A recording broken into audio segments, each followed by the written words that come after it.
निंदा में विटामिन और प्रोटीन दोनों होते हैं। निंदा से खून भी साफ होता है, पाचन क्रिया भी ठीक होता है, बल और स्फूर्ति भी देता है। निंदा से मांसपेशियां भी मजबूत होती है और निंदा पारिया का तो सर्दिया इलाज है। संतों को परनिंदा की मनाही होती है, इसलिए वे स्वनिंदा करके अपना स्वास्थ्य अच्छा रखते हैं।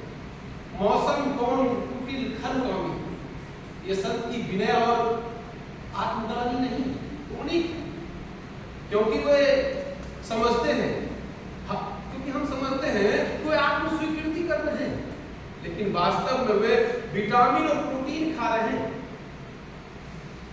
स्वास्थ्य विज्ञान की एक मूल स्थापना मैंने कर दी। अब डॉक्टरों का इतना काम बचा है कि वो शोध करे कि किस तरह की निंदा में कौन से और कितने विटामिन होते हैं। मेरे अंदाज से स्त्री संबंधी निंदा में प्रोटीन बहुत ज्यादा है, वही शराब संबंधी निंदा में विटामिन बहुत ज्यादा होते हैं, है ना। मेरे सामने एक स्वस्थ सफल इंसान बैठे थे, मैं कह रहे थे आपको मालूम है वो आदमी शराब पीता है। मैंने उनकी बातों पे ध्यान दिया। उन्होंने फिर बोला, वो शराब पीता है। अब भाई साहब मैं आपसे ही कह रहा हूँ वो शराब पीता है। निंदा में अगर उत्साह न दिखाओ तो सामने वाले को झूठा सा लगता है। वे 3 बार इस बात को कह चुके थे, लेकिन मैं चुप रहा। 3 जूते मिले। अब मुझे उनके ऊपर दया आने लगी। मैंने कहा पीने दो। पीने दो? हाँ, आप कहते हैं कि पीने दो। हाँ, हम लोग क्या क्या जाते हैं, हम लोग उसके बाप तो है नहीं और न उसके शुभचिंतक, और उसके पीने से अपना कोई नुकसान भी नहीं है। पर महाशय को संतोष नहीं हुआ, वे बार बार एक ही बात को दोहराते। तब मैंने लगातार उसे कुछ सवाल कर डाले कि श्रीमान आप चावल ज्यादा खाते हैं या रोटी? किस करवट सोते हैं? जूते में पहले दायां पैर डालते हैं या बायां? अच्छा ये बताइए कि स्त्री के साथ लोग संभोग करते हैं या कुछ अंतर देकर? तब वे ही पर उतर आए, कहने लगे कि आप भी हल करते हैं। प्राइवेट बात है, जब क्यों पूछ रहे हैं? हाँ? वो क्या खाता पीता है ये उसकी भी प्राइवेट बात है, मगर इससे आपको जरूर मतलब है।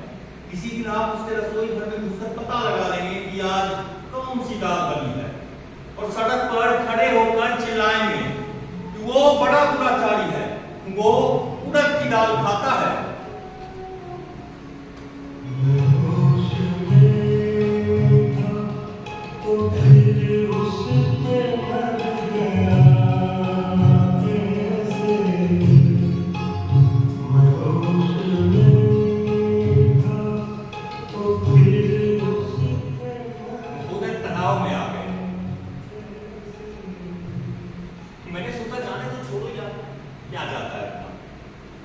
वेद में सोमरस की स्तुति में 60 से 62 मंत्र लिखे हैं।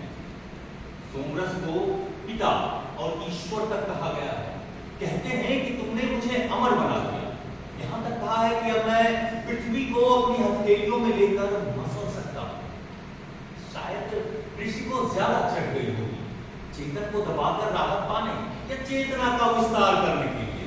सब जाति के ऋषि मादक द्रव्य का उपयोग जरूर करते थे। चेतना का विस्तार, मैंने कई लोगों के चेतना का विस्तार देखा है। एक संपन्न व्यक्ति, उनके चेतना का इतना विस्तार हो जाता है, कोई रिक्शे वाले को रास्ते में रोककर कौन सिगरेट पिलाते हैं और फिर दुगुने पैसे देते हैं। पीने के बाद में तो ये ताली हो जाते हैं, यानी कि सर भरा। और कभी कभी तो महाशय रिक्शे वाले को बैठाकर खुद रिक्शा चलाने लगते हैं। तो पर कुछ लोग आजकल वैसे जो होश में मानवीय हो ही नहीं सकते। मानवीयता उनके ऊपर रम के कीट की तरह चढ़ती और उतरती है। उन्हें तो मानवीयता फिट आते हैं मिट्टी की तरह। सुना है जूता सुनाने से मिट्टी उतर जाता है, कभी इसका उल्टा भी होता है। जूता सुनाने से मानवीयता फिट हो जाती है। ऐसा नुस्खा मेरा आजमाया हुआ है। एक और चेतना का विस्तार मैंने देखा था। एक शाम रामविलास शर्मा के घर हम लोग बैठे थे। वो आगरा वाले रामविलास शर्मा? जी नहीं, तो वे तो दुग्ध पान करते हैं। अच्छा। और प्रातः समय की वायु का सेवन करता हुआ सुजान होते हैं। ओह। ये अपने रोडवेज के कवि रामविलास शर्मा।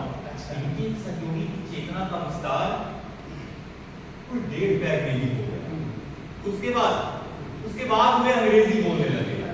कबीर ने कहा है कि मन मस्त हुआ तब क्यों बोले।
अंग्रेजी भाषा का कमाल देखिए, थोड़ी ही पढ़ी है मगर खाने की चीज को खूबसूरत कह रहे हैं। जो चीज भी खूबसूरत दिखी उसे खा गए। ये भाषा रूप में भी स्वाद देखती है। रूप देखकर उल्लास नहीं होता, जीभ से पानी आने लगता है। ऐसी भाषा साम्राज्यवाद के बड़े काम की होती है। कहा India is a beautiful country और छुरी और कांटे से इंडिया को खाने लगे। जब आधा खा चुके तब देसी खाने वालों ने कहा कि अगर इंडिया इतना ही खूबसूरत है तो बाकी बचा हमें खा लेने दो। तुमने पूरा इंडिया खा लिया, थोड़ा बाकी बचा भारत हमें खाने दो। अंग्रेजों ने कहा कि अच्छा भाई हमें दस्त लगने लगा है, हम तो जाते हैं, पर तुम खाते रहना। ये बातचीत सन 1947 में हुई थी। हम लोगों ने कहा कि अहिंसक क्रांति हो गई और बाहर वालों ने कहा ये ट्रांसफर ऑफ पावर है, सत्ता का हस्तांतरण। मगर सच पूछो तो ये ट्रांसफर ऑफ पावर नहीं, ट्रांसफर ऑफ डिश हुआ। थाली उनके सामने से खिसक कर इनके सामने आ गई। हुए देश को पश्चिमी सभ्यता के सलाद के साथ खाते थे और ये जनतंत्र के अचार के साथ खा रहे हैं।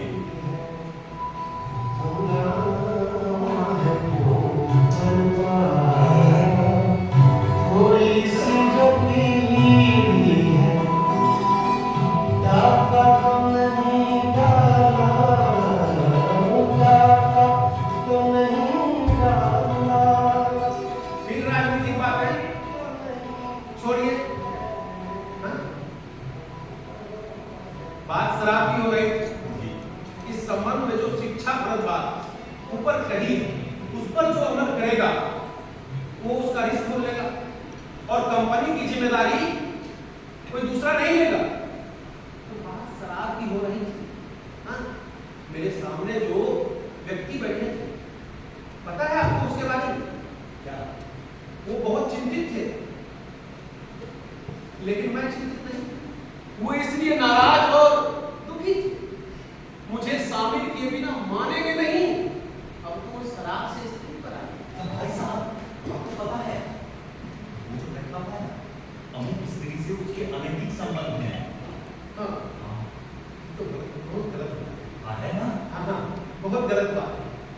एक बात इसमें और गलत बात ये है कि उस स्त्री से अपना संबंध है। इस बात से उन्हें निराशा है। वो सोचते होंगे ये क्या हो, लेकिन कैसा पत्थर आदमी है, हाँ? कैसा पत्थर आदमी है ये, इतने ऊंचे दर्जे के स्कंदल में अपनी दिलचस्पी नहीं ले रहा, वो उठ गया। और मैं सोचता था कि लोग समझते हैं हम खिड़की अपने घर के हवा और रोशनी के लिए, लेकिन वास्तव में खिड़की तो अंदर से झांकने के लिए। एक बात और, कितने लोग हैं जो चरित्रहीन होना चाहते हैं लेकिन हो नहीं सकते और निरे चरित्रवान होकर मर जाते हैं।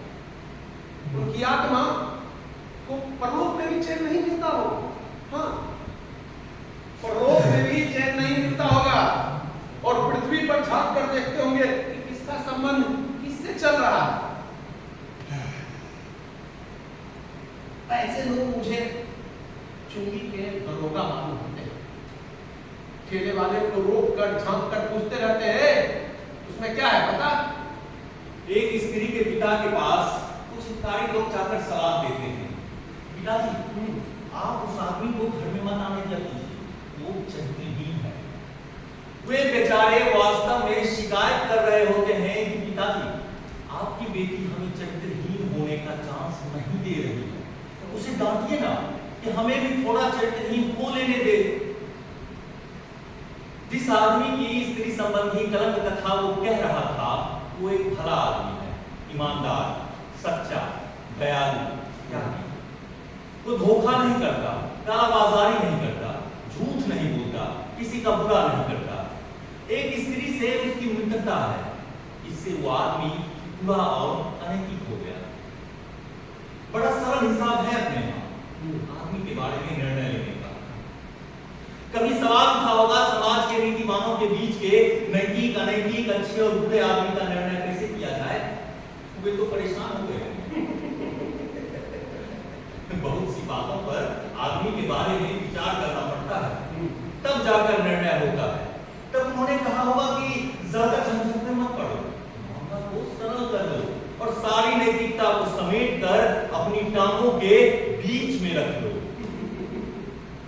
तभी तो कबीर ने कहा निंदक नियरे राखिए आंगन कुटी छवा बिन पानी साबुन बिना निर्मल करे निंदक नियरे राखिए